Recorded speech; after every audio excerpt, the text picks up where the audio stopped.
Hi friends, welcome to మన ఇంటి వంటలు. ఈరోజు నేను చూపించబోయే రెసిపీ సొరకాయ పాయసం అండి. ఎటువంటి ఫుడ్ కలర్ కూడా యాడ్ చేయకుండా ఈ రెసిపీని చూపించబోతున్నాను. తక్కువ టైంలోనే సూపర్ టేస్టీతో ప్రిపేర్ చేసుకోవచ్చు. మరి సొరకాయ పాయసాన్ని ఎలా చేసుకోవాలో ఇప్పుడు మనం చూసేద్దాం. ముందుగా సగ్గుబియ్యాన్ని శుభ్రంగా కడిగి 1/2 కప్పు వరకు తీసుకొని నానబెట్టుకోవాలి. 1/2 అవర్ నానబెట్టుకోవాలండి. ఇప్పుడు నేను 1/2 కేజీ సొరకాయని తీసుకున్నాను. మీకు కావాలంటే సగమైనా చేసుకోవచ్చండి.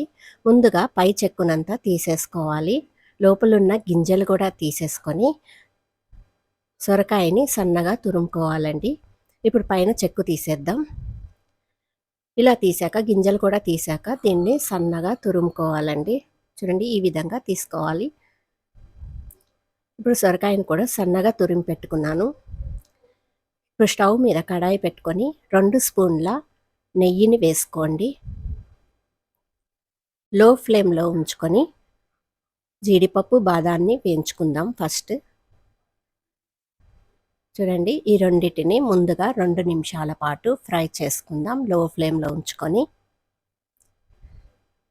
ఇవి కొద్దిగా ఫ్రై అయ్యాక కిస్మిస్ని కూడా యాడ్ చేసుకొని ఫ్రై చేసుకుందాం. ఇవన్నీ కూడా బాగా ఫ్రై చేసుకోవాలి లో ఫ్లేమ్లో పెట్టుకొని.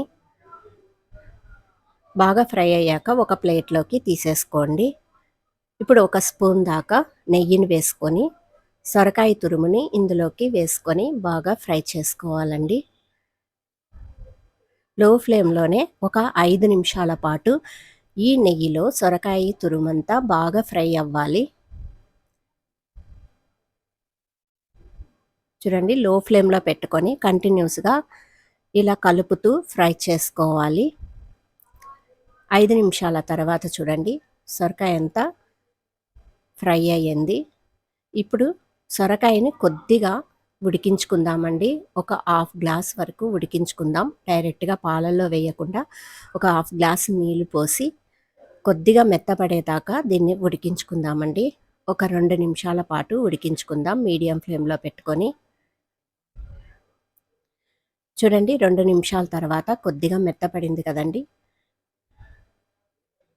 ఇప్పుడు కొంచెం పక్కన పెట్టేసుకుందాం. ఇప్పుడు 1 లీటర్ దాకా ఫుల్ ఫ్యాట్ మిల్క్ని తీసుకున్నానండి. ఫుల్ ఫ్యాట్ ఉన్న మిల్క్ అయితే ఈ పాయసం చాలా బాగుంటుందండి టేస్ట్. పాలన్నీ కొద్దిగా మరగపెట్టుకోండి. ఈ విధంగా మరుగుతున్నప్పుడు మనం సొరకాయ తురుముని వేసుకోవాలి. 1 నిమిషం పాటు మరిగిన తర్వాత ఇందులోకి సొరకాయ తురుముని వేసేసుకుందాం. ఇప్పుడు మీడియం ఫ్లేమ్లో పెట్టుకొని ఈ సొరకాయ తురుముని 5 నిమిషాల పాటు బాగా కలుపుతూ ఉడికించుకోవాలి. పక్కనున్న మీగడంతా ఫామ్ అవుతుంది కదండి, ఆ మీగడంతా తీసుకొని బాగా మిక్స్ చేసుకుంటూ కలుపుతూ ఉడికించుకోవాలండి. 5 నిమిషాల పాటు ఉడికించుకోండి. ఇప్పుడు నానబెట్టిన సగ్గుబియ్యాన్ని కూడా వేసేద్దాం. ఆల్రెడీ నానింది కాబట్టి తొందరగా ఉడికిపోతుందండి. 5 నిమిషాల పాటు ఉడికించుకుందాం.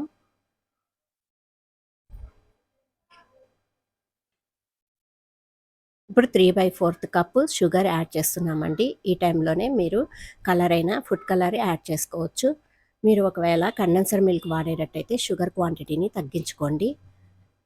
ఇప్పుడు మనం పచ్చికోవాని ఒక 50 గ్రాముల దాకా వేసుకుంటున్నామండి. పచ్చికోవా వేసుకోవడం వల్ల ఈ పాయసం టేస్ట్ అనేది రెట్టింపు అవుతుంది. కొద్దిగా చిక్కబడేదాకా ఉంచుకోండి. చూడండి, ఈ విధంగా ఉండాలి. ఇప్పుడు మనకి సొరకాయ పాయసం అయిపోయినట్టే. లాస్ట్ జీడిపప్పు బాదంతో సొరకాయ పాయసం అయిపోయిందండి. బౌల్లోకి తీసుకుందాం. సొరకాయ పాయసం రెడీ అయిపోయింది. వేడి వేడిగా సర్వ్ చేసుకోవడమే. ఇది చల్లారాక కొంచెం చిక్కబడుతుంది. చాలా చాలా బాగుంటుంది. 1 కప్పు తిన్నామంటే మరో కప్పు తినేస్తాం, అంత బాగుంటుంది. మరి మీరు కూడా ట్రై చేయండి. తక్కువ టైంలోనే ఈజీగా ప్రిపేర్ చేసుకోవచ్చు. మీకు కనుక ఈ వీడియో నచ్చినట్లయితే లైక్ చేయండి, షేర్ చేయండి, కమెంట్ చేయండి. మరిన్ని ఎమ్మీ రెసిపీస్ కోసం సబ్స్క్రైబ్ చేసుకోండి. Thank you for watching.